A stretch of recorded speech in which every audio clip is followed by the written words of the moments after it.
Hello friends, स्वागत है आपका एक बार फिर से इस इम्पोर्टेंट सेशन में।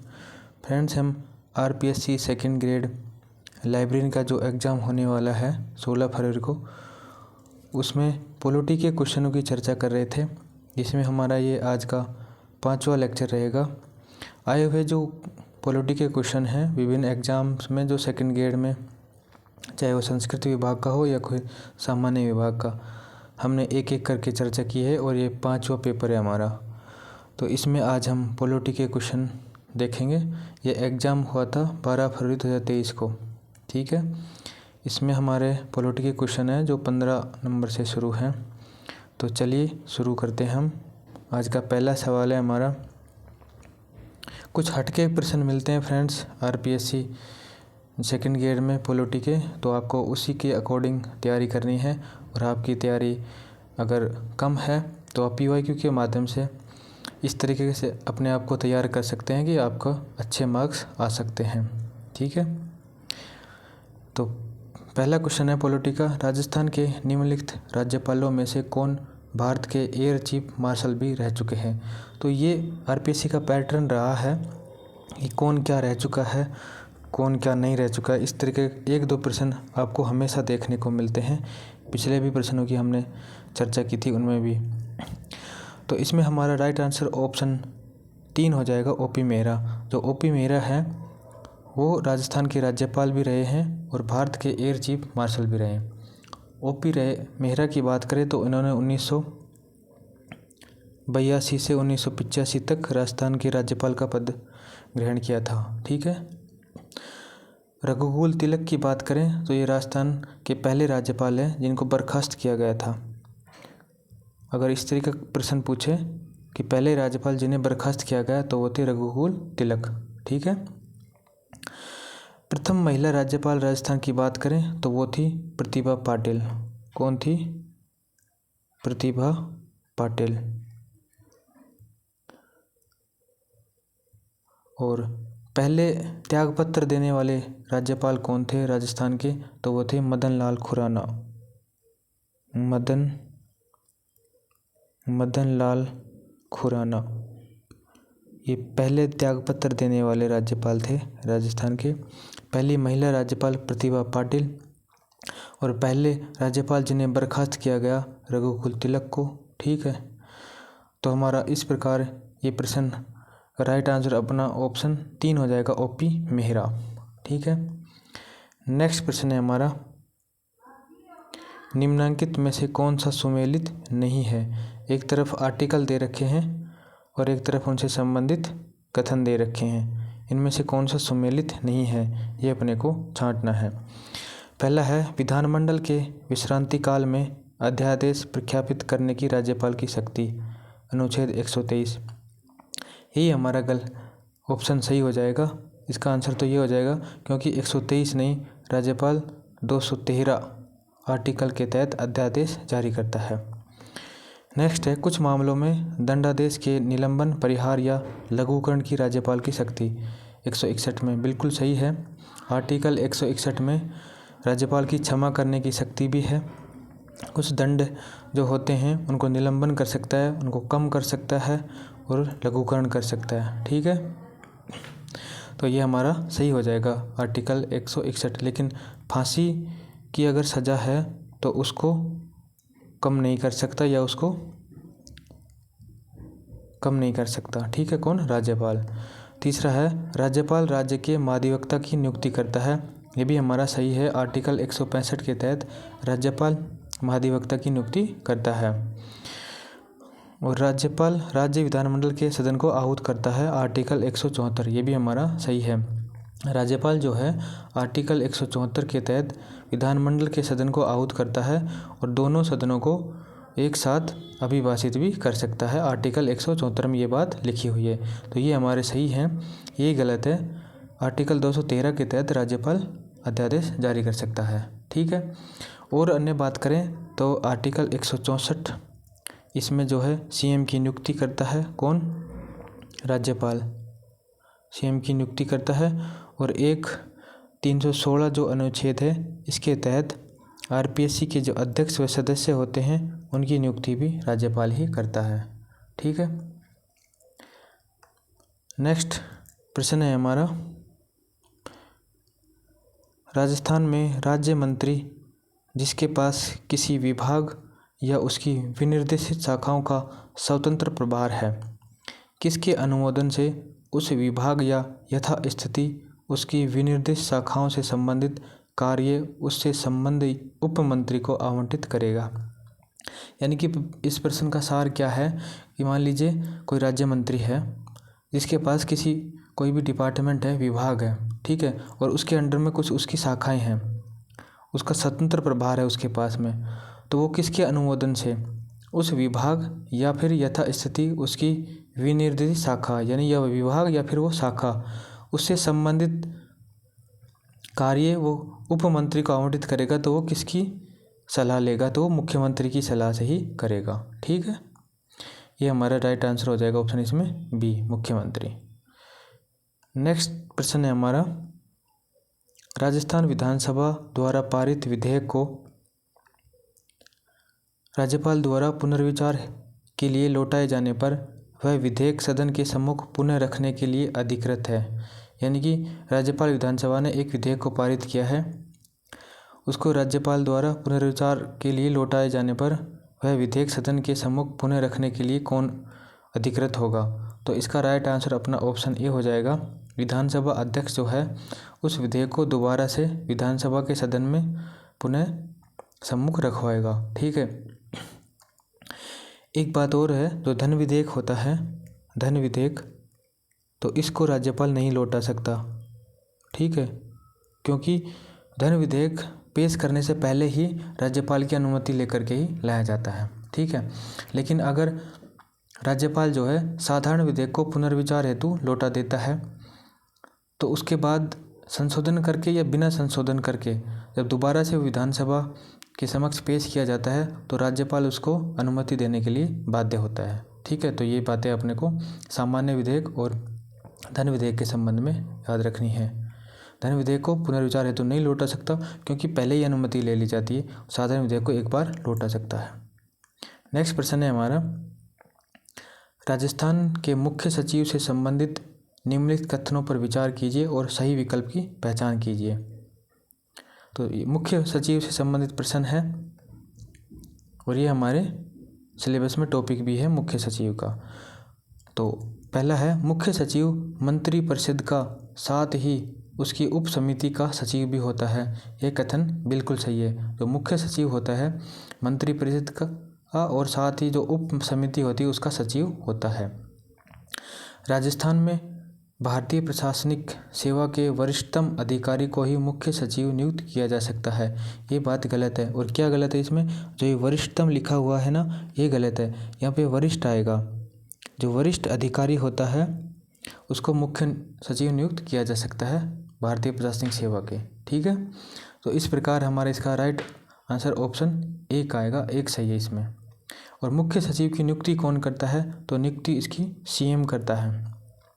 और वर्तमान में मुख्य सचिव कौन है, तो सुधांश पंत है, सुधांश पंत। ठीक है, और सबसे छोटे कार्यकाल के लिए नियुक्त किए जाने वाले मुख्य सचिव कौन थे, तो ये थे एच.एम. माथुर। ये भी प्रश्न आरपीएससी ने पूछा है, कौन था, एच.एम. माथुर, एच.एम. माथुर। ये सबसे छोटे कार्यकाल के लिए नियुक्त किए जाने वाले मुख्य सचिव हैं राजस्थान में। ये भी आरपीएससी सेकंड ग्रेड में एक पेपर में आया हुआ था। ठीक है, नेक्स्ट प्रश्न है हमारा, राजस्थान लोक सेवा आयोग से संबंधित निम्नलिखित में से कौन सा कथन गलत है। आप कोई सा भी पेपर उठाकर देख लो, सिलेबस के अकॉर्डिंग ही आरपीएससी पेपर बनाता है और जो टॉपिक दे रखे हैं वहीं से एक एक करके प्रश्न पूछ रखे हैं। राज्यपाल से संबंधित 2 प्रश्न आ रहे हैं और मुख्यमंत्री संबंधित भी अक्सर 2 प्रश्न पूछ रहा है। ठीक है, तो लोक सेवा आयोग से संबंधित निम्नलिखित कौन सा कथन गलत है, इसमें से गलत अपने को छांटना है। राजस्थान के गठन के समय कुल 22 प्रांतों में से केवल 3 प्रांत जयपुर, जोधपुर और बीकानेर में ही लोक सेवा आयोग कार्यरत थे। ये बिल्कुल सही है। जयपुर में लोक सेवा आयोग की स्थापना 1940 में हो गई थी। कब, 1940 में।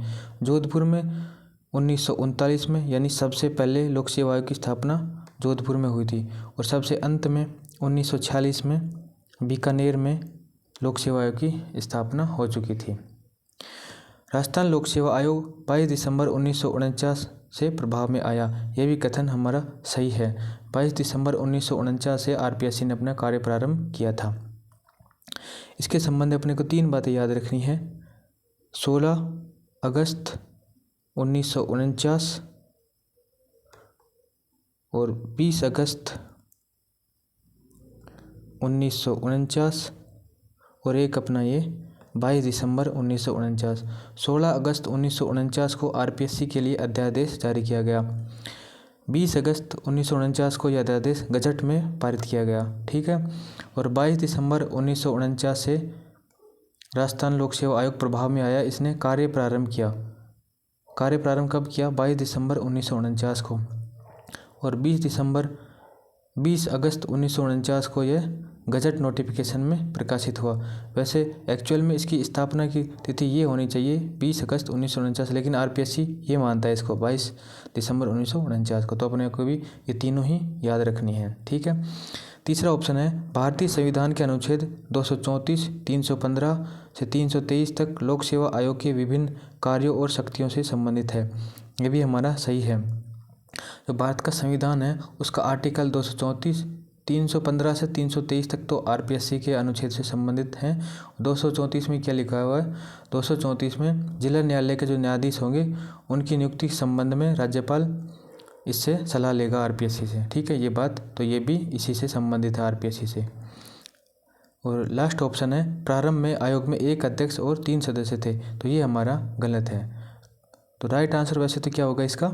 यही होगा ऑप्शन 4। ठीक है, क्योंकि प्रारंभ में कब? स्थापना के समय इसमें 1+2 ही सदस्य थे। आरपीएससी में कितने थे? 1+2 ही सदस्य थे। लेकिन वर्तमान में कब? 2011 में संशोधन किया गया।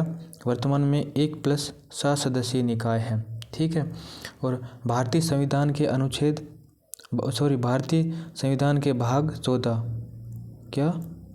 भाग 14 और अनुच्छेद 315 से लेकर के और 323 तक ये आरपीएससी से संबंधित हैं। तो इसके अकॉर्डिंग अपना राइट आंसर ऑप्शन 4 हो जाएगा। 1 अध्यक्ष और 3 सदस्य नहीं, 1+2 थे और वर्तमान में 1+7। नेक्स्ट प्रश्न है हमारा, राज्य मानवाधिकार आयोग के अध्यक्ष की पदावधि का उल्लेख मानव अधिकार संरक्षण अधिनियम 1993 की निम्नलिखित में से किस धारा में किया गया है? यानी कि जो राज्य मानवाधिकार आयोग है उससे संबंधित जो अधिनियम है हमारा 1993। ठीक है, इसमें कुछ धाराएं हैं हमारी 21, 22, 23, 24, 25 और 28। ये धाराएं अपने को याद रखनी है। तो पदावधि का उल्लेख किस में किया गया है? तो पदावधि का उल्लेख ये धारा 24 में किया गया है। ठीक है, इसके अकॉर्डिंग अपना राइट आंसर ऑप्शन सी है 24। 21 में क्या है? 21 में है राज्य मानवाधिकार आयोग के गठन की बात, धारा 21 में। धारा 22 में क्या है? राज्य मानवाधिकार आयोग के अध्यक्ष व सदस्यों की नियुक्ति की बात किस में? धारा 22 में। ठीक है, 23 की बात करें तो 23 में क्या है? 23 में है इनकी हटाने या त्यागपत्र के संबंध में, त्यागपत्र की बात 23 में है। और 24 में पदावधि का उल्लेख है और 24 में इनकी सेवा शर्तें हैं। और 25 में क्या है? सेवा शर्तें। और धारा 28 एक अंतिम इम्पोर्टेंट है, राज्यपाल को रिपोर्ट प्रतिवेदित करता है ये राज्य मानवाधिकार, ये धारा 28 के तहत। ठीक है, ये अपने को याद रखना है। तो राइट आंसर अपना ऑप्शन 3 हो जाएगा, पदावधि का उल्लेख 24 में है। नेक्स्ट प्रश्न है हमारा, निम्नलिखित में से किस वर्ष राजस्थान पंचायत अधिनियम अधिनियमित हुआ तथा पूरे राज्य में ग्राम पंचायतों की स्थापना हुई? 1953, 1954, 1952, 1973। तो राइट आंसर अपना ऑप्शन ए हो जाएगा 1953। पंचायती राज अधिनियम ये जो है हमारा ये 1953 में आया था। ठीक है, और जिला परिषद अधिनियम ये आया था 1959 में। कब आया था? 1959 में। ये भी इम्पोर्टेंट है, ये भी पूछ सकता है कि पंचायत राज अधिनियम सबसे पहले आया 1953 में और जिला परिषद अधिनियम 1959 में सबसे पहले। लेकिन राजस्थान पंचायत विभाग की स्थापना, ये पूछे कि पंचायत विभाग इसकी स्थापना कब हुई, तो ये हो गई थी 1949 में। 1949 में स्थापना हो गई थी। और यह आपको पता ही है, पंचायत राज व्यवस्था की शुरुआत 2 अक्टूबर 1959 को हुई थी। 2 अक्टूबर 1959 को कहाँ से? बगदरी गांव नागौर से। किसने की थी? पंडित जवाहरलाल नेहरू ने। ठीक है, तो राइट आंसर अपना ऑप्शन ए होगा 1953। नेक्स्ट प्रश्न है, यदि राजस्थान विधानसभा कोई ऐसा विधेयक पारित करती है जो उच्च न्यायालय की संवैधानिक स्थिति को खतरा पहुंचाता है, तो राजस्थान का राज्यपाल, ऑप्शन है विधेयक को अनुमति देगा, विधेयक पर हस्ताक्षर से पूर्व उच्च न्यायालय की सलाह लेगा तथा उस सलाह के अनुसार कार्य करेगा, विधेयक पर अनुमति देगा किंतु उसे राष्ट्रपति के विचार के लिए आरक्षित रखेगा और विधेयक को राजस्थान के मुख्यमंत्री के पास उसके विचार के लिए भेजेगा। यदि राजस्थान की विधानसभा कोई ऐसा विधेयक पारित करती है जो उच्च न्यायालय हाईकोर्ट की संवैधानिक स्थिति को खतरा पहुंचाता है, तो राज्यपाल क्या करेगा? उस विधेयक की अनुमति नहीं देगा किंतु उसे राष्ट्रपति विचार के लिए आरक्षित रखेगा। ठीक है, इसका राइट आंसर ऑप्शन 3 होगा। विधेयक पर अनुमति नहीं देगा राज्यपाल किंतु उसे राष्ट्रपति के लिए विचाराधीन रख देगा। ठीक है, अब आर्टिकल 176 की मैं बात बताऊं आपको, तो आर्टिकल 176 में क्या है? राज्यपाल जो है विधानमंडल के दोनों सदनों को संयुक्त रूप से अभिभाषित करता है। ठीक है, यह आर्टिकल 176 में दिया हुआ है। नेक्स्ट प्रश्न है हमारा, राजस्थान विधानसभा के संबंध में कौन सा विकल्प सही नहीं है? ऑप्शन 1 है यह एक सदनीय व्यवस्थापिका है, बिल्कुल सही है। राजस्थान में सिर्फ विधान सभा ही है, विधान परिषद नहीं है। 32 सीटें अनुसूचित जाति वर्ग के लिए आरक्षित है और 23 सीटें अनुसूचित जनजाति वर्ग के लिए आरक्षित है। 32 सीटें तो सही है, सॉरी 32 नहीं, यहाँ पे 34 सीटें आएंगी एससी के लिए। एससी के लिए 34 सीटें हैं और एसटी के लिए 25 सीटें आरक्षित है। ठीक है, तो ये हमारा गलत हो जाएगा। इसके अकॉर्डिंग राइट आंसर ऑप्शन 2 हो जाएगा हमारा। और 1952 में पहली बार इसका गठन हुआ, ये भी सही है। और राजस्थान विधानसभा में कुल 200 सदस्य हैं, ये भी सही है। तो एससी की 34 सीटें हैं और एसटी की 25 सीटें। ये काफ़ी इम्पोर्टेंट प्रश्न है, काफ़ी बार पूछा गया है एग्ज़ाम में। अब एक इम्पोर्टेंट चीज़ और बता देता हूँ कि जब 1952 में जब पहली बार विधानसभा के इलेक्शन हुए तो 160 सीटों पर हुए थे। ठीक है, और छठी जो विधानसभा थी, छठी विधानसभा कब? 1977 में, तब इसमें सीटों की संख्या 200 हो गई थी। ठीक है, ये भी काफ़ी इम्पोर्टेंट है, काफ़ी बार पूछा गया है। ठीक है फ्रेंड्स, और ये जो आरक्षण से संबंधित बात है कि एससी की 34 सीटें हैं राजस्थान में और एसटी की 25 सीटें हैं, ये आर्टिकल 332 में उल्लेख किया गया है इन चीज़ों का कि एससी एसटी के लिए कितनी सीटें रिजर्व रहेंगी। ठीक है, और लोकसभा की सीटें राजस्थान में कितनी हैं? 25 सीटें हैं और राज्यसभा की कितनी सीटें हैं? 10 सीटें हैं। 25 सीटों में से एससी के पास 4 सीटें हैं और एसटी के पास 3 सीटें हैं और इन रिजर्वेशन का उल्लेख आर्टिकल 330 में लिखा गया है। 330 में उल्लेख है। लोकसभा में रिजर्वेशन का उल्लेख तो 330 में है और विधानसभा में रिजर्वेशन का उल्लेख आर्टिकल 332 में उल्लेख है। ठीक है, तो इसके अकॉर्डिंग हमारा राइट आंसर ऑप्शन बी हो जाएगा। तो फ्रेंड्स, ये थे आज के राजस्थान पॉलिटी के क्वेश्चन। आपको ये सेशन कैसा लगा आप कमेंट्स करके ज़रूर बताना। अगर आपको हमारा प्रयास सही लग रहा है, अच्छा लग रहा है, तो आप प्लीज़ इस चैनल को सब्सक्राइब करें और वीडियो को लाइक शेयर सब्सक्राइब ज़रूर करें। धन्यवाद।